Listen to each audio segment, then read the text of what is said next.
వెన్నెల రూమ్‌లోకి ఒక దొంగ దొంగతనంగా వచ్చి తన రూమ్‌లో ఏవేవి ఉన్నాయో అన్నీ చెక్ చేస్తూ ఉంటాడు. ఇంతలో అక్కడ ఉన్న వెన్నెల అయితే మెలకువలోకి వచ్చి, "ఎవర్రా నువ్వు?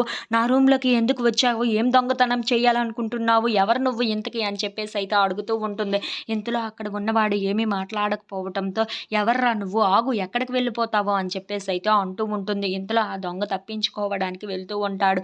అది చూసిన వెన్నెల అయితే తనని గట్టిగా పట్టుకుంటూ ఉంటుంది. ఇంతలో అక్కడ ఉన్న దొంగ అయితే తన చేతుల్లో నుండి తను విడిపించుకొని పరిగెట్టుకుంటూ వెళ్ళిపోతూ ఉంటాడు. అది చూడగానే అక్కడ ఉన్న వెన్నెల అయితే, "ఆగురా ఎక్కడికి వెళ్ళిపోతావు? దొంగ, దొంగ" అని చెప్పేసి అయితే ఇంట్లో ఉన్న వాళ్ళందరిని పిలుస్తూ ఉంటుంది.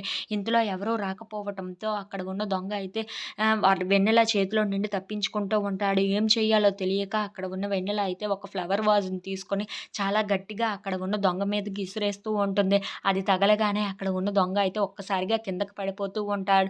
అది చూసిన ఇంట్లో ఉన్న వాళ్ళందరూ అయితే అక్కడికి వచ్చి ఏం జరిగింది అని చెప్పేసి అయితే వెన్నెలను అడుగుతూ ఉంటారు. ఆ మాటలు వినగానే అక్కడ ఉన్న వెన్నెల అయితే దొంగ దొంగ వచ్చాడు అని చెప్పేసి అయితే చెప్తూ ఉంటుంది. ఇంతలో అక్కడ ఉన్న వాళ్ళందరూ అయితే అతన్ని లేపుతూ ఉంటారు. తను ఎంతకీ లేకపోవడంతో, ఏంటి ఇతను ఎవరు ఎంతకీ లెగటలేదు అని చెప్పేసి అయితే, అయ్యో వీడు చనిపోయాడు అని చెప్పేసి అయితే అంటూ ఉంటారు. ఆ మాటలు వినగానే అక్కడ ఉన్న వెన్నెల అయితే ఒక్కసారిగా షాక్ అయిపోతూ ఉంటుంది.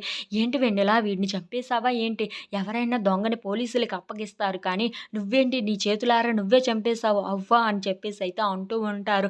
ఆ మాటలు వినగానే అక్కడ ఉన్న వెన్నెల అయితే ఒక్కసారిగా షాక్ అయిపోతూ ఉంటుంది. ఏంటి నేను వీడిని చంపేసానా? ఇప్పుడు ఏం చేయాలి? అని చెప్పేసి అయితే చాలా భయపడిపోతూ ఉంటుంది. If you like this video please like, share and subscribe friends.